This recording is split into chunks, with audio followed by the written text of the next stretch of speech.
Hi physician friends, this is Amber Stitt, partner to MD Disability Quotes and owner at the Amber Stitt blog. Today we're going to finish our three-part series covering the future purchase option rider. This is the third video in our disability insurance basic series, so thanks for being here. Before we get started, I wanted to cover some of the resources we have below in our description box.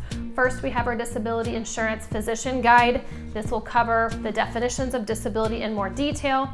Additionally, we have our vocabulary list and our physician disability checklist. This checklist is something that you can print or save on your desktop. That way, when you're doing your research on the different types of riders that are out there, you can keep your notes organized, and then you can figure out a way to structure your plan based upon your needs.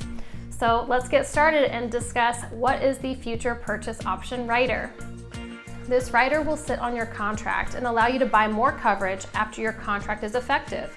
So depending upon the contract type that you have, some purchase option riders are available annually and some are available only once every 3 years. So think of this purchase option like your health shield. This health shield will allow you to buy more coverage in the future without any medical underwriting. The reason that is important is because any pre-existing conditions that you have at the time of application will be excluded off your coverage. So these insurance companies are not going to insure the category of risk that you present in the future. But assuming you have no pre-existing conditions that then modify your plan, you're going to be able to buy more coverage in the future, either because you're transitioning out of training, so residency or fellowship to practice. That would be a window of time that you'd be allowed to increase, or if your income's gone up and your income supports the need to buy more coverage, then you'll be eligible to do so. As long as you have this rider on your contract, you're going to be able to buy more coverage simply by filling out a couple documents and then supporting your request with financial documentation.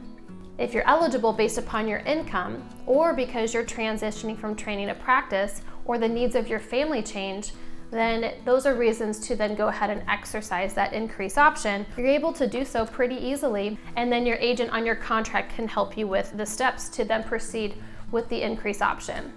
Once you have your contract in place, the carrier is going to notify you once a year that it's your policy anniversary, and your broker or agent should be reaching out to let you know if you have any mandatory requirements or that your window is now open to then be able to buy more coverage.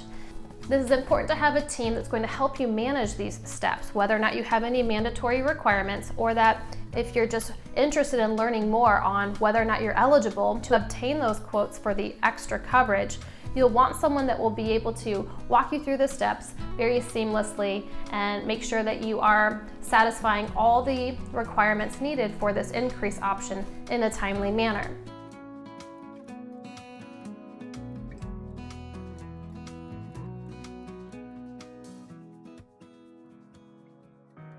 So with a BU, BIR, or a BPR, it's only available once every 3 years in the most traditional sense. So think of it every 3 years, 6 and so on, you're going to have an anniversary that you have to follow some different requirements every 3rd year. There are some alternate options in years 1, 2, 4, 5, etc. There's an automatic increase option that can sit on your contract that can be declined if you don't want it the year that you're eligible for it. But otherwise, the years that you can buy more are going to be years 3, 6, and so on.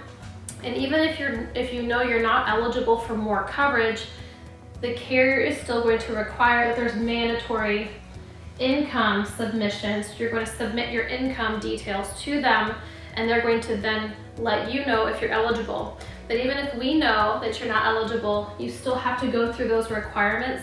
Otherwise, they will then remove your increase rider from you. So it's very important to make sure that your advisor, your broker is tracking that for you, so that if you're not checking your mail or you're not sure what year you're in, the carrier is going to send you a notification, but you got to be sure that you don't lose out on these increase option years, because that'll forfeit your increase rider. Hopefully this is helpful for you to understand what a future purchase option is. Now, does everybody need a future purchase option rider? typically we would say yes. There are going to be some circumstances that a person will just not buy that increase option rider.